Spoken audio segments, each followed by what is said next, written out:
Hello and welcome back. आप लोग को लास्ट वीडियो देखे होंगे, इसका सेकेंड वीडियो लेक्चर है। इससे पहले हम लोग बहुत कुछ सीखे इसका लास्ट वीडियो में। इसमें हमने बोला था कुछ टर्म दिए थे उसका परिभाषा लिखने के लिए। तो आप देखिए, परावर्तक सतह, जिस जिस सतह पर परावर्तन की घटना होती है उस सतह को परावर्तक सतह कहते हैं। आपतित किरण क्या है? तो किसी सतह पर पड़ने वाली किरण को आपतित किरण कहते हैं। फिर आपतन बिंदु क्या है? जिस बिंदु पर प्रकाश की किरण आपतित होती है उस बिंदु को आपतन बिंदु कहते हैं। और परावर्तित किरण क्या है कि जिस मतलब कि आया किरण और उसी माध्यम में लौट गया, जो लौटता है उस किरण क्या बोलते हैं? परावर्तित किरण। क्या बोलते हैं? परावर्तित किरण। तो आप इस चार को देखिए, और बाकी तीन और है, सबका परिभाषा कल हम इस सबको समझा चुके थे, अच्छा से समझा चुके थे। इस पर टाइम वेस्ट करने से अच्छा है कि आप इसका परिभाषा देख लीजिए, परिभाषा देख लीजिए, और हम लोग इसका क्या करते हैं और बाकी परिभाषा को लिखते हैं और आप इसको लिख लीजिएगा। और बाकी की परिभाषा यहां रहा, पिछला चार। फिर अभिलंब का परिभाषा, किसी समतल सतह पर खींचा गया लंब को क्या कहते हैं? अभिलंब। क्या कहते हैं? यहाँ देखिए, बनाते हैं डायग्राम को, कल बता चुके हैं ऑलरेडी, बस कल खाली बोले थे परिभाषा लिख के आने, आपको समझा चुके हैं सारा कुछ।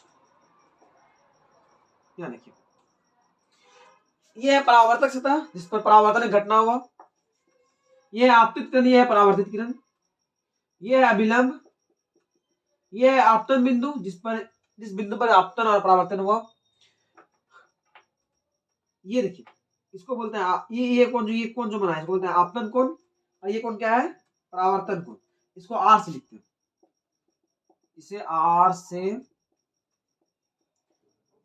सूचित किया जाता है। ये सब मतलब छोटा मोटा चीज है, आप देख लीजिए। अभिलंब ये है, अभिलंब का परिभाषा देख लीजिए, किसी समतल सतह पर खींचा गया लंब को उस बिंदु का अभिलंब कहते हैं। आपतन कोण क्या है? अभिलंब और आपतित किरण के बीच कोण को आपतन कोण कहते हैं। अभिलंब और परावर्तित किरण के बीच कोण को परावर्तन कोण कहते हैं। तो लोग आई और आर से लिखते हैं। इतना हम लोग कल इसको समझ चुके थे, सिर्फ परिभाषा था तो हम लोग ने लिख लिया। अब हम लोग आगे बढ़ेंगे, देख लीजिएगा आप लोग। फिर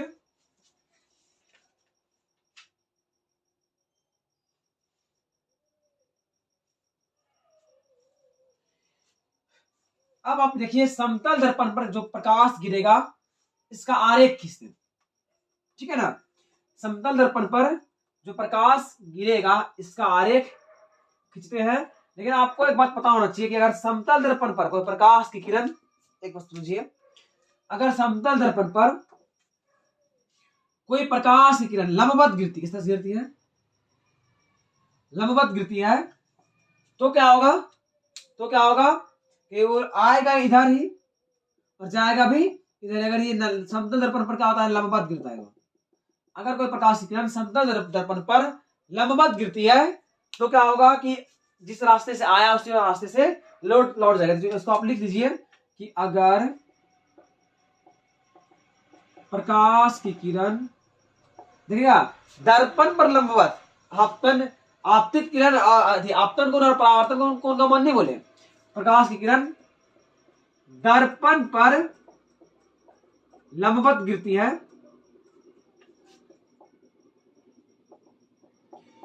तो क्या होता है? प्रकाश की किरण जिस पथ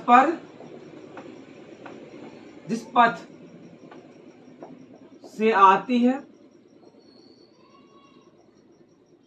उसी पर लौट जाती है। क्या होता है? उसी पर लौट जाता है। क्या बोले? देखिए, समझिएगा, अगर प्रकाश की किरण दर्पण पर लंबवत गिरेगा तो क्या होगा कि प्रकाश उसी जिस पथ पर आया उसी पथ पर लौट जाएगा। उसके बाद क्या होगा समझिएगा।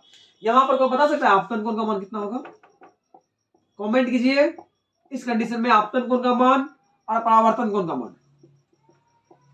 परावर्तन कोण का मान कमेंट कीजिए। इस बिंदु पर आपतन कोण का मान और परावर्तन कोण का मान इस कंडीशन में क्या होगा? कितना डिग्री होगा? इस केस में जब प्रकाश की किरण दर्पण पर लंबवत गिरती है तो आपतन कोण और परावर्तन कोण का मान क्या होगा, ये आपका क्वेश्चन है, कमेंट कीजिए इसका आंसर कमेंट कीजिएगा। बहुत ही इंपॉर्टेंट और सिंपल चीज है, बहुत लोग इसमें कंफ्यूज होते हैं। इसका आप जवाब दीजिए, अगर प्रकाश की किरण अगर जिस नंबर डिग्री पर अगर गिरेगी तो आपतन कोण और परावर्तन कोण का मान क्या होगा। ठीक है, अब हम लोग आगे बढ़ते हैं। याद रखिएगा 90 डिग्री गिरेगा तो उसी पथ पर लौट जाएगा। अब जो लोग पढ़ेंगे थोड़ा सा गौर कीजिएगा, 2 नंबर क्वेश्चन आता है बहुत बार। क्वेश्चन क्या है, क्वेश्चन क्या है, समतल दर्पण पर बनने वाला प्रतिबिंब का किरण आरेख। समतल दर्पण पर बनने वाला प्रतिबिंब का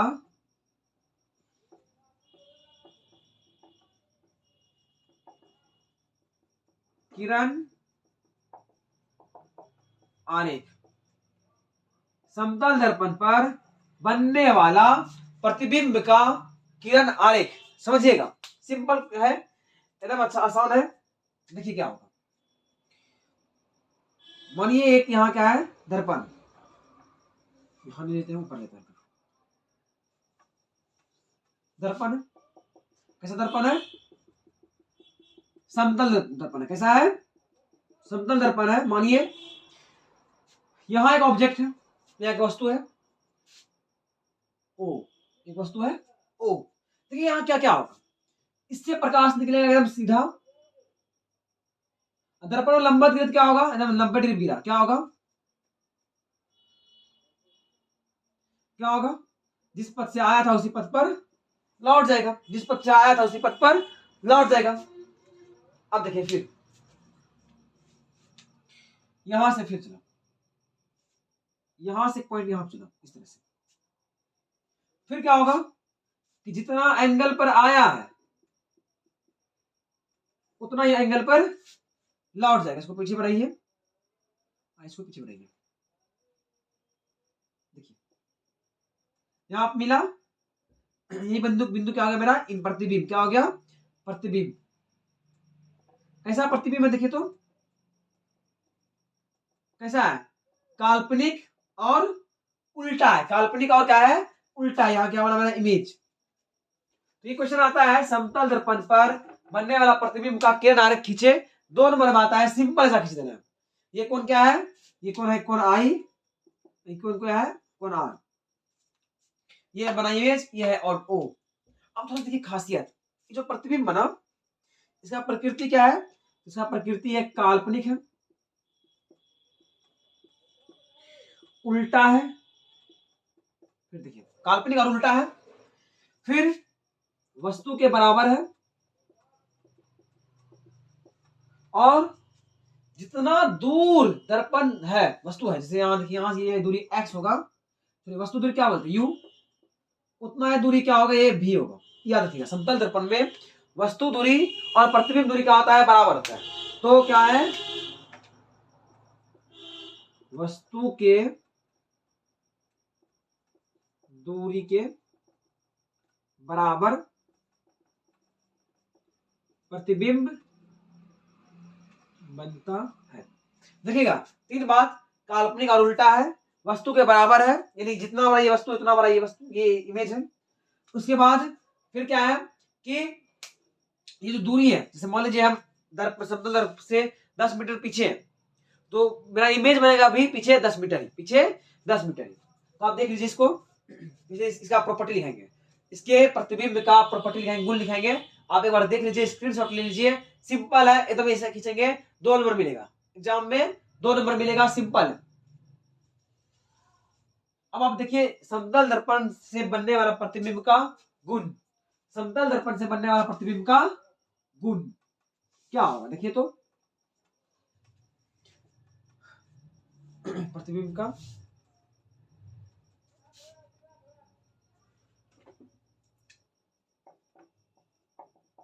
गुण, देखिए तो क्या होता है, पहला गुण क्या है कि इससे जो प्रतिबिंब बनेगा वो हमेशा कैसा होगा, काल्पनिक और उल्टा, कैसा होगा, काल्पनिक और उल्टा। तो लिखेंगे यहां पे, इससे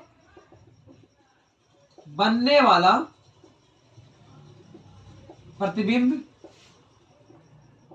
काल्पनिक और उल्टा होगा। ठीक है, देख लेते हैं फिर लिख लेंगे इसको। ठीक है, पहले सुन लेते हैं। इससे जो प्रतिबिंब बनेगा कैसा बनेगा, काल्पनिक और उल्टा। दूसरा बात क्या है कि इसका जो प्रतिबिंब का जो साइज होगा, जो प्रतिबिंब का साइज होगा, सॉरी जो वस्तु का साइज होगा, उसी के बराबर क्या बनेगा प्रतिबिंब, उसी के बराबर क्या बनेगा। अगर वस्तु इतना बड़ा है तो प्रतिबिंब इधर कितना बनेगा, उतना उतना ही बनेगा, बड़ा बनेगा। बस उल्टा क्या होगा कि काल्पनिक और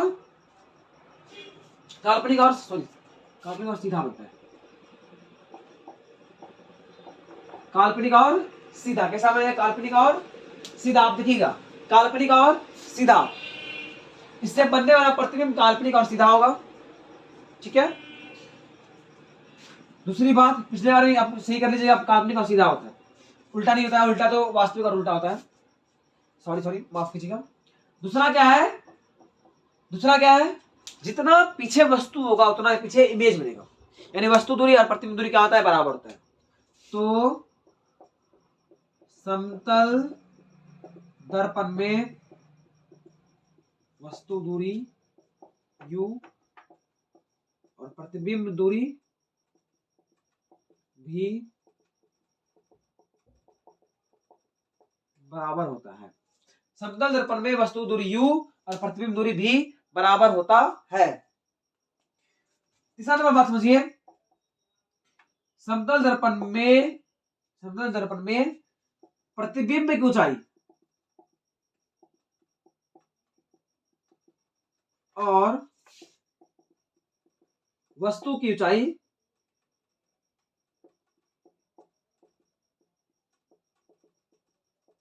बराबर होती है। ठीक है, समतल दर्पण में प्रतिबिंब का जितना ऊंचा प्रतिबिंब उतना ऊंचा वस्तु। फिर आप देखिएगा, समतल दर्पण के पास आइएगा और ये हाथ उठाइएगा तो उधर उससे उल्टा ये हाथ मिलेगा। आप ये हाथ उठाइएगा तो उधर प्रतिबिंब ये हाथ उठाएगा। तो ऐसा क्या होता है, इसमें होता है पार्श्विक परावर्तन होता है। क्या बोलते हैं, पार्श्विक, एक मिनट रुकिए, इसमें होता है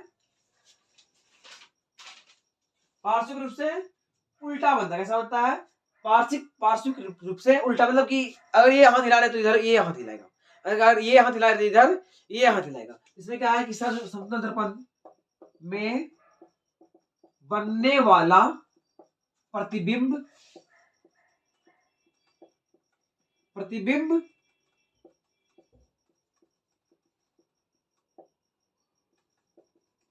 पार्श्विक रूप से उल्टा होता है। नंबर पांच, समतल दर्पण में बनने वाला प्रतिबिंब कैसा होता है, पार्श्विक रूप से उल्टा होता है। नंबर 5 देखिए, एक और है।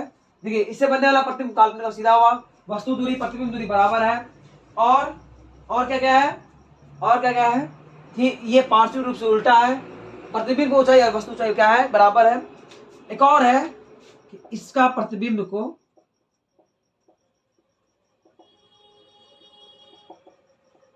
पर्दे पर प्राप्त नहीं किया जा सकता है। इसका प्रतिबिंब को पर्दे पर प्राप्त नहीं किया जा सकता है। काल्पनिक प्रतिबिंब को पर्दे प्राप्त नहीं कर सकते हैं, इतना लिख लीजिए। ये ऐसा प्रॉपर्टी है और ये ऐसा गुण है, और ये आता है बार बार कि समतल दर्पण द्वारा बनने वाले प्रतिबिंब का गुण को लिखो, तो ये इतना लिखिएगा। इसका आरेख दिखा दिए।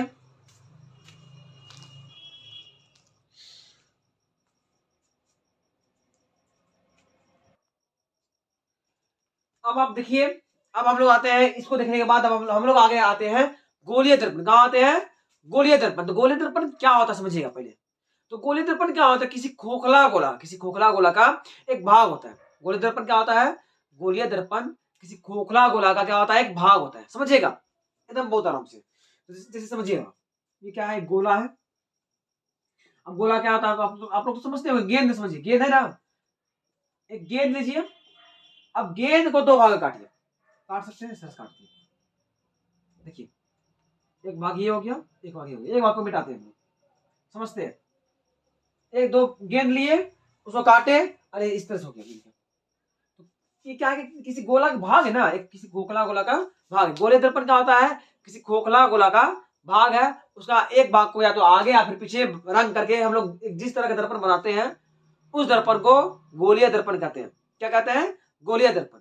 ऐसा दर्पण, गोलीय दर्पण किसको कहते हैं, यह एक खोखला गोला का भाग होता है और इसके किसी एक सतह को या तो बाहर या तो अंदर, अगर बाहर रखेंगे, अगर इधर बाहर रखेंगे रखेंगे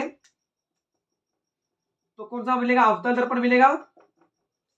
और अगर अंदर रंगते हैं, और अगर अंदर रंगते हैं तो उत्तल दर्पण मिलेगा। बाहर रखते हैं तो अवतल और अंदर रखते हैं तो उत्तल। तो गोलीय दर्पण किसको बोलते हैं, ऐसा दर्पण, ऐसा दर्पण जो किसी खोखले गोले का एक भाग होता है और इसके किसी एक सतह यानी बाहरी या आंतरिक सतह को रंग कर हम लोग बनाते हैं। तो किसी खोखले गोले का, किसी खोखले गोले का वह भाग जिसका किसी एक सतह को रंग दिया गया है, रचित कर दिया गया है, तो उससे बने दर्पण को क्या बोलते हैं, गोलीय दर्पण। अब गोलीय दर्पण दो तरह का, अवतल उत्तल, अवतल उत्तल।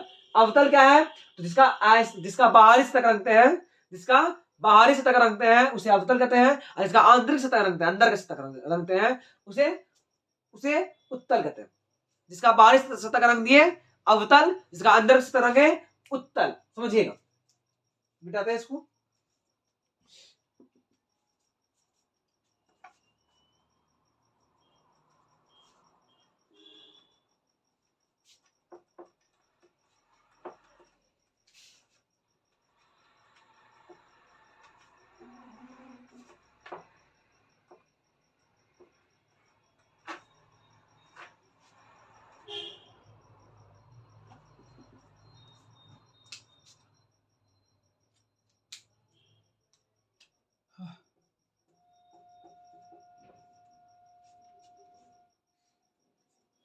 समझते हैं, देखिए ठीक है ना। अब क्या है, गोलीय दर्पण। क्या है, गोलीय दर्पण। तो इसका परिभाषा लिखना जरूरी थोड़ी है।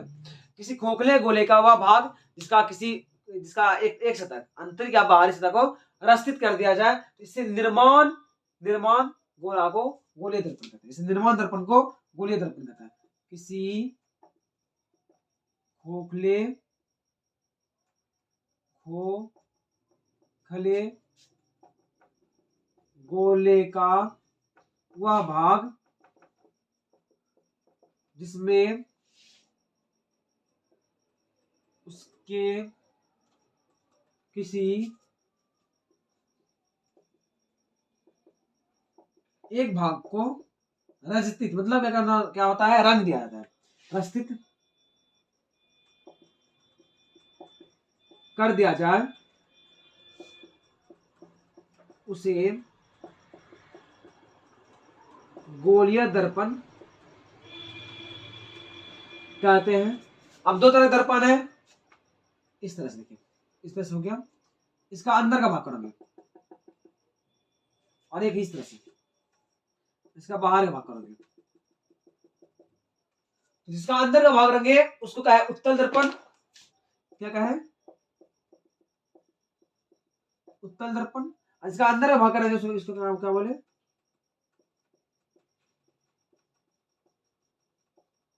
अवतल दर्पण। ऐसा गोलीय दर्पण जिसका अंदर का भाग रंग दे, ऐसा गोलीय दर्पण जिसका आंतरिक भाग को रस्तित कर दिया जाए। क्या कर दिया जाए, रस्तित बोल दीजिए या रंग रंग दिया जाए, ये बोलिए। तो जिसका अंदर का भाग रस्तित कर दिया जाए वैसे दर्पण को उत्तल दर्पण कहते हैं। वैसे दर्पण क्या बोलते हैं, उत्तल दर्पण।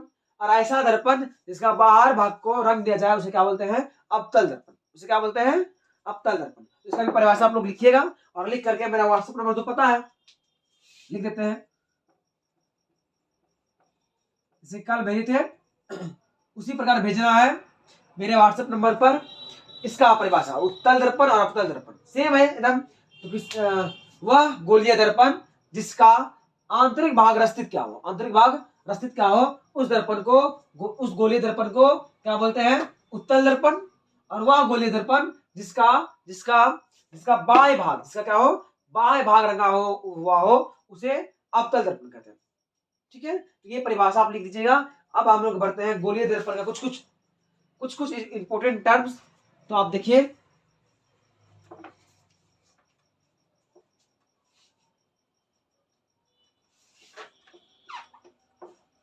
और इसका भी परिभाषा आपको लिख करके व्हाट्सएप करना है। सबसे पहले आते हैं ध्रुव। ध्रुव, फिर आते हैं हम लोग द्वारक, फिर आते हैं प्रधान अक्ष, फिर आते हैं और क्या हो सकता है, और वक्रता त्रिज्या, वक्रता केंद्र, और इतना पहले देखते हैं हम लोग, 5 देखते हैं, फिर फोकस और फोकस दूरी पाएंगे। समझते हैं ध्रुव किसको बोलते हैं? ध्रुव किसको बोलते हैं? देखिए, एक गोलीय दर्पण है। ये क्या है? एक गोलीय दर्पण है। ये क्या है? गोलीय दर्पण है। समझिएगा, एक अवतल दर्पण लेते हैं, इस तरह से उल्टा मारते हैं। एक अवतल दर्पण ले लिए, गौर फरमाइएगा, एक अवतल दर्पण ले लिए। देखिए, ले लिए। अब क्या है कि इस गोला के मध्य बिंदु को, इस गोला के मध्य बिंदु को समझिएगा, इस गोला के मध्य बिंदु क्या बोलते हैं हम लोग? ध्रुव। क्या बोलते हैं? ध्रुव। गोलीय दर्पण का, समझिएगा, गोलीय दर्पण का मध्य बिंदु क्या बोलते हैं हम लोग? ध्रुव। क्या बोलते हैं? ध्रुव। ध्रुव को लिखते हैं पी से। किसे लिखते हैं? पी से। ध्रुव को लिखते हैं पी से, आपको पता होगा। अब आते हैं द्वारक। कहां आते हैं? द्वारक पे। तो द्वारक किसको बोलते हैं? तो द्वारक क्या होता है समझिएगा। जैसे अब इसको समझते हैं, जैसे मान लीजिए कि एक गोला, ये क्या है? गोला है। तो गोला है तो इस तरह समझिए, एक गोला है, इसका बाहर का सतह, इसका गोला को एक गोला लिए, समझिएगा। जैसे मान लीजिए एक गोला है, गोलीय दर्पण है, तो इसका बाहर का सतह इस तरह से, इसको ढके, जिससे ढक गया, जिससे हम ढक गया, इसको हम लोग क्या बोलते हैं? द्वारक। क्या बोलते हैं? द्वारक। पूरा को द्वारक कहते हैं, समझिएगा। जैसे मान लीजिए कटोरी है, एक गोलीय दर्पण है, उसको ऊपर से एक प्लेट से ढक दिए, वो जो प्लेट है ना, वो क्या है? मेरा द्वारक। क्या है? द्वारक। समझिएगा। अब समझिएगा, अब उस इस प्लेट से समझिएगा, इसके पास इस तरह का, बच्चे बहुत लोग नहीं समझते इसका, समझिएगा। बहुत बच्चे इसमें कंफ्यूज होते हैं, द्वारक में कंफ्यूज नहीं रहना है। क्या है? एक गोलीय दर्पण है, तो गोलीय दर्पण है जो कटोरी से बना, मान लीजिए कटोरी है, कटोरी में क्या है? गोलीय दर्पण है। तो कटोरी को जिस प्लेट से ढकते हैं, उस प्लेट को हम लोग क्या बोलते हैं? द्वारक। क्या बोलते हैं? द्वारक। लेकिन हम लोग इसका जो मेजरमेंट करते हैं, इसका डायमीटर करते हैं, मतलब व्यास को, इसका व्यास को हम लोग नापते हैं 2 मीटर। तो अगर इसका व्यास 2 मीटर है तो द्वारक क्या बोलते हैं? 2 मीटर। बट रियल में द्वारक क्या है? वो पूरा सतह, पूरा क्या है? सतह, पूरा सरफेस क्या है? मेरा द्वारक है। अब आते हैं प्रधान अक्ष। कहां आते हैं? प्रधान अक्ष। तो वक्रता केंद्र और पोल यानी ध्रुव को, वक्रता केंद्र और ध्रुव को जिस रेखा से मिलाते हैं, वक्रता केंद्र और ध्रुव को जिस रेखा से मिलाते हैं, उस रेखा क्या बोलते हैं? प्रधान अक्ष। क्या बोलते हैं? प्रधान अक्ष। फिर आता है वक्रता त्रिज्या। क्या आता है? वक्रता त्रिज्या। उससे पहले आता है वक्रता केंद्र पे, उससे पहले जैसे मान लीजिए कि गोला है, ये गोलीय दर्पण है, ठीक है,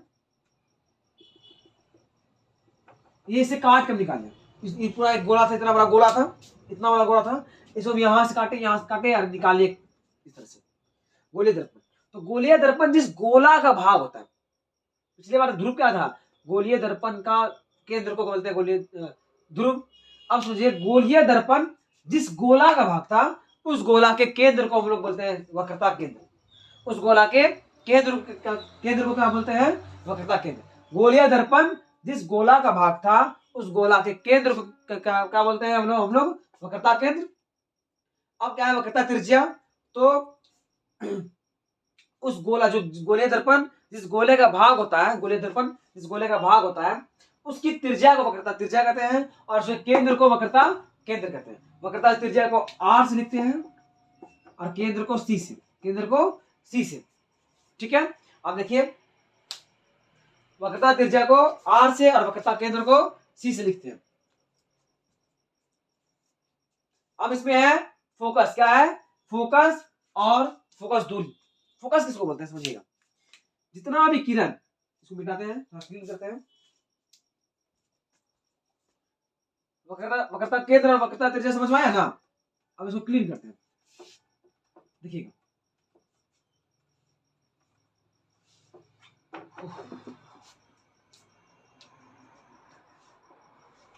ये गोलीय दर्पण है, अवतल।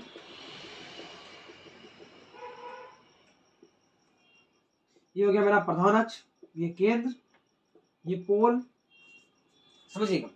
तो जितना भी किरण है अगर प्रधान अक्ष से समांतर आती है, प्रधान अक्ष के समांतर आती है तो अपवर्तन के बाद ये सब कहां से लौटेगा? सब कहां से लौटेगा? कहां से? प्रधान अक्ष को जिस बिंदु पर काटेगा उस बिंदु क्या बोलते हैं? ध्रुव। क्या बोलते हैं? ध्रुव बोलते, समझिएगा। प्रधान अक्ष को जिस बिंदु पे काटेगा उस बिंदु क्या बोलते हैं? फोकस। क्या बोलते हैं? फोकस। जब प्रकाश की किरणें किसी दर्पण के मुख्य अक्ष के समांतर आती है तो परावर्तन के बाद प्रधान अक्ष को जिस बिंदु पे काटती है उस बिंदु क्या बोलते हैं? फोकस। क्या बोलते हैं? फोकस। बार बार सुनिए फिर से। जब प्रकाश की किरण प्रधान अक्ष के समांतर आती है, प्रधान अक्ष के समांतर आती है तो परावर्तन के बाद प्रधान अक्ष को जिस बिंदु पर काटती है, प्रधान अक्ष को जिस बिंदु पर काटती है उस बिंदु को क्या बोलते हैं हम लोग? फोकस। क्या बोलते हैं? फोकस। तो फोकस दूरी किसको कहते हैं? फोकस दूरी ध्रुव और फोकस के बीच की दूरी को, ध्रुव और फोकस के बीच की दूरी को फोकस दूरी कहते हैं। ध्रुव और फोकस के बीच की दूरी को फोकस दूरी कहते हैं। फिर से देखिएगा, ध्रुव क्या है? तो गोलीय दर्पण का केंद्र को ध्रुव कहते हैं। द्वारक क्या है? तो गोलीय दर्पण, जिस गोलीय दर्पण को है ना, जैसे गोलीय दर्पण है उसको एक कागज से ढकिए, बाहर का, उसका बाहर को ढकिए, वो जो ढक गया उस प्लेट को, उस सतह को क्या बोलते हैं हम लोग? द्वारक। गोलीय दर्पण को, गोलीय दर्पण का बाहरी भाग को ढकते हैं तो उस जो सतह बनता है उसको क्या बोलते हैं हम लोग? द्वारक। क्या बोलते हैं? द्वारक, समझिएगा। ठीक है, उसके बाद फिर क्या है? उसके बाद फिर क्या है? प्रधान अक्ष। क्या है? प्रधान अक्ष। तो वक्रता केंद्र और ध्रुव को जिस रेखा से मिलाते हैं, वक्रता केंद्र और ध्रुव को जिस रेखा से मिलाते हैं उसे क्या बोलते हैं? प्रधान अक्ष। क्या बोलते हैं? प्रधान अक्ष। अब वक्रता त्रिज्या, वक्रता त्रिज्या। तो वक्रता त्रिज्या क्या है? तो गोलीय दर्पण जिस गोले का भाग होता है, जिस गोले का भाग होता है उस गोले की त्रिज्या को वक्रता त्रिज्या कहते हैं। वक्रता केंद्र, वक्रता केंद्र क्या है? तो गोलीय दर्पण जिस गोले का भाग होता है उसके केंद्र को वक्रता केंद्र कहते हैं। उसके बाद अब देखिएगा, उसके बाद अब देखिएगा कि क्या बोलते हैं? फोकस और फोकस दूरी। तो फोकस दूरी, फोकस क्या है? तो गोलीय दर्पण मुख्य अक्ष के समांतर आती है। गोलीय दर्पण की किरणें जब गोलीय दर्पण की जब प्रकाश की किरणें गोलीय दर्पण के मुख्य अक्ष के समांतर आती है, जब प्रकाश की किरणें गोलीय दर्पण के मुख्य अक्ष के समांतर आती है तो परावर्तन के बाद प्रधान अक्ष को जिस बिंदु पे काटती है उस बिंदु को फोकस कहते हैं। क्या कहते हैं? फोकस। और ध्रुव तथा फोकस के बीच की दूरी को फोकस दूरी कहते हैं। ध्रुव तथा फोकस के बीच की दूरी को फोकस दूरी कहते हैं। देख लीजिए, फोकस दूरी और फोकस आप सबका परिभाषा लिख करके फिर से व्हाट्सएप कीजिएगा। कितना चीज बोले? नंबर 6 फोकस और नंबर 7 फोकस दूरी और नंबर 8 अवतल दर्पण, नंबर 9 उत्तल दर्पण।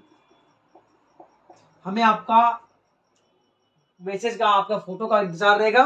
आप इसको बना करके इसका परिभाषा लिख के भेजिएगा।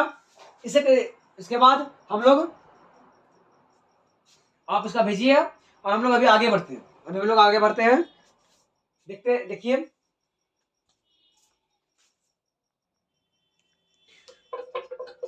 आज के लिए बस अब हम लोग क्या करते हैं, इतना ही रखते हैं।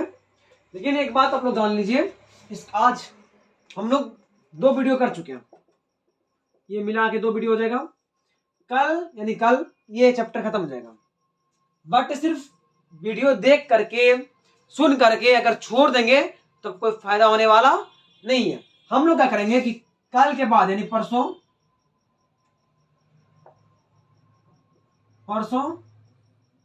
शॉर्ट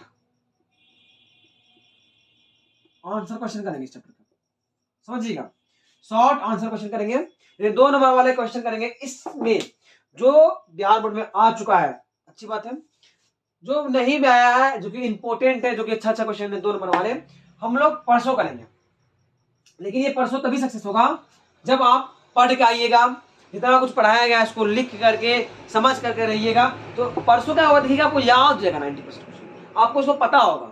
हम लोग क्या करेंगे सुबह परसों सुबह हम लोग क्या करेंगे, इसका शॉर्ट क्वेश्चन आंसर का वीडियो अपलोड कर देंगे 5 मिनट का। आप सब इसका आंसर लिखिएगा और शाम में क्या करेंगे, हम लोग उसको मिला लेंगे। इसी तरह से करेंगे और आप देखिएगा कि याद हो जाएगा चैप्टर आपको याद होगा, एकदम अच्छा से याद होगा। फिर उसके बाद देखा जाएगा ऑब्जेक्टिव, सेम उसी प्रकार कि सुबह में हम ऑब्जेक्टिव लिख करके अपलोड कर देंगे, आप उसका देख देख के आंसर कीजिएगा, शाम में मिला लेंगे।